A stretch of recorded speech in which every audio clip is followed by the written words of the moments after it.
Meus irmãos e minhas irmãs, paz e bem.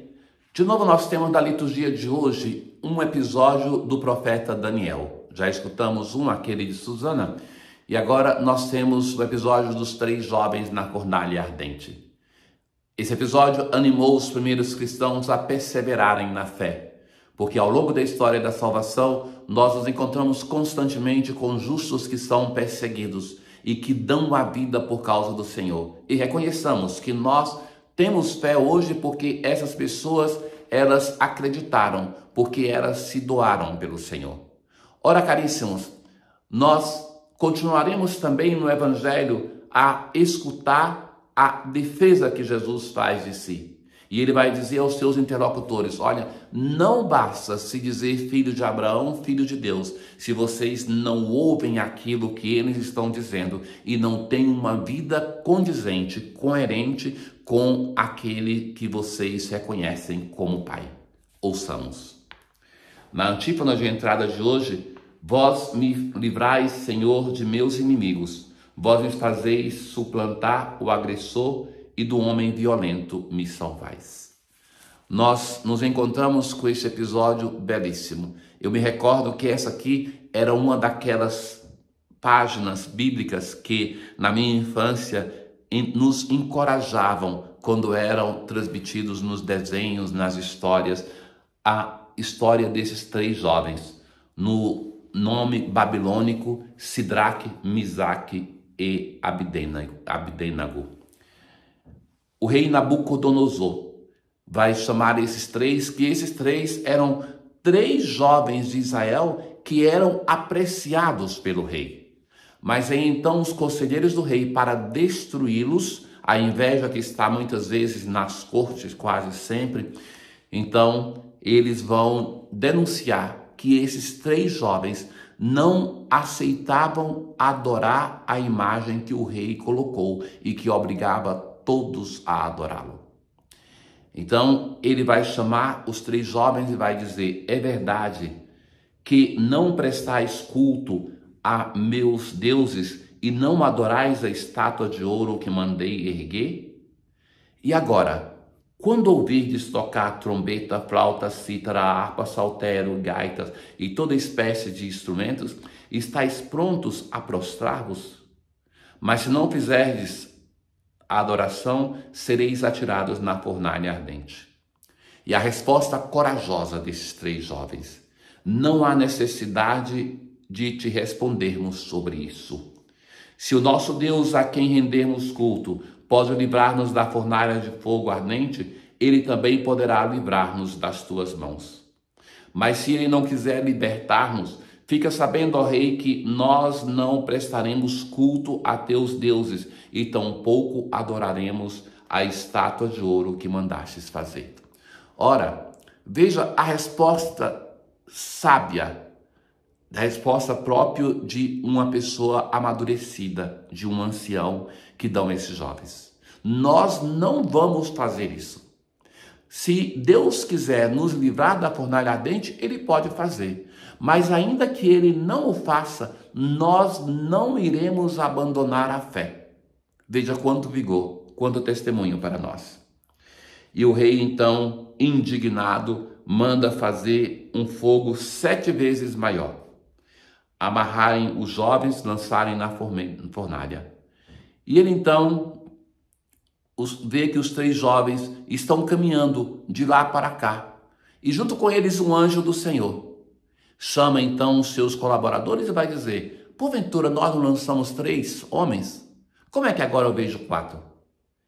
E então ele vai reconhecer que Deus veio em socorro dos seus 3 fiéis, daqueles 3 jovens.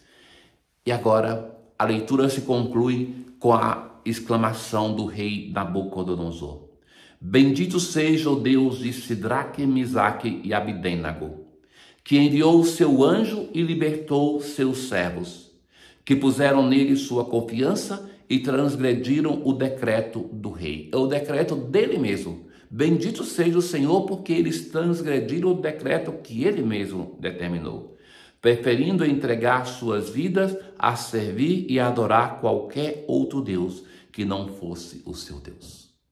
É o próprio rei que agora professa a sua fé, que reconhece a grandeza do Deus de Israel. E no Salmo responsorial de hoje, nós rezamos justamente com o Salmo dos 3 jovens, do livro do profeta Daniel.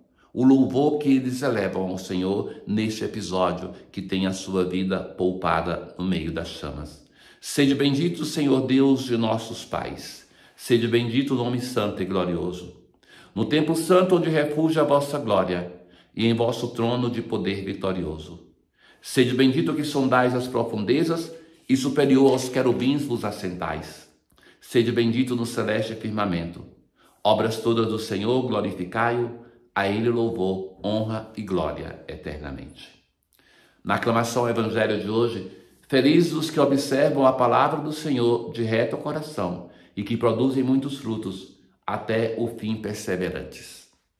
Jesus continua o seu discurso para os judeus e vai dizer: se permanecerdes na minha palavra, serei verdadeiramente meus discípulos e conhecereis a verdade, e a verdade vos libertará. A verdade é Ele, Jesus, e que essa verdade liberta, essa verdade traz a salvação, liberta do pecado. Mais uma vez, os seus interlocutores não vão compreender o que Jesus está falando. Quando nós temos uma relação de um total fechamento, de ódio, não é possível entendimento, não é possível uma compreensão. Então, a intenção prévia é aquela de condenar Jesus. Então, por que tem que compreender? Eles vão dizer assim: somos descendentes de Abraão e nunca fomos escravos de ninguém. Aqui é uma mentira. Nós sabemos da história da salvação, quantas vezes os filhos de Abraão foram escravizados. E Jesus então vai dizer assim, que essa escravidão é o pecado. Todo aquele que comete pecado é escravo do pecado. Então, o escravo faz assim com que uma pessoa crie uma relação de dependência. E que isso é escravidão? Que às vezes quer sair do pecado, mas não consegue, porque o pecado só existe porque traz uma satisfação para a pessoa. O escravo não permanece para sempre numa família, mas o filho permanece nela para sempre. Se, pois, o filho vos libertar, o filho é ele, o próprio Jesus, sereis verdadeiramente livres. Procurais matar-me, porque a minha palavra não é acolhida por vós. Para Jesus é muito claro isso, que eles estão buscando matá-lo. E fazem isso porque não conseguem fazer um caminho de conversão, não acolhem a palavra. Não existe, irmãos caríssimos, uma conversão que não seja pela escuta da palavra de Deus. E é esta palavra que se encarna, o verbo que se fez carne e habitou entre nós. É a própria palavra, Jesus, que está ali falando para eles e que não suscita uma mudança, uma conversão. Eles, porém, responderam: o nosso pai é Abraão. E Jesus vai dizer: se sois filhos de Abraão, praticai as obras de Abraão. Em um outro momento, Jesus vai dizer que, se Deus quiser, faz até dessas pedras filhos de Abraão.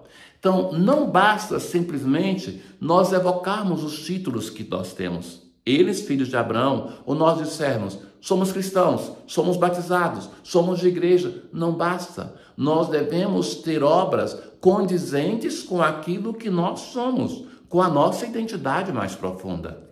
Ora, Jesus vai mostrar para eles a incoerência entre eles e Abraão, que eles dizem então que são filhos, então devem fazer as obras do vosso pai. Eles vão dizer: nós não nascemos do adultério, temos um só pai, Deus. E Jesus ainda vai insistir: se Deus fosse vosso pai, vós certamente me amaríeis, porque de Deus é que eu saí e vim. Não vim por mim mesmo, mas foi ele que me enviou. Se Deus fosse vosso pai, vós me aceitaríeis, me amaríeis e teríeis a capacidade de me reconhecer, de me escutar. É o Filho de Deus que está falando e não é aceito justamente por aquelas pessoas que têm a palavra de Deus na mão, que têm uma prática religiosa. Ó Deus de misericórdia, iluminai nossos corações purificados pela penitência e ouvi com paternal bondade aqueles a quem dais o afeto filial. Perseveremos na nossa quaresma para nos prepararmos bem para celebrar o mistério pascal. Tenham todos um bom dia. O Senhor esteja convosco, Ele está no meio de nós. Abençoe-vos o Deus Todo-Poderoso, o Pai, o Filho e o Espírito Santo. Paz.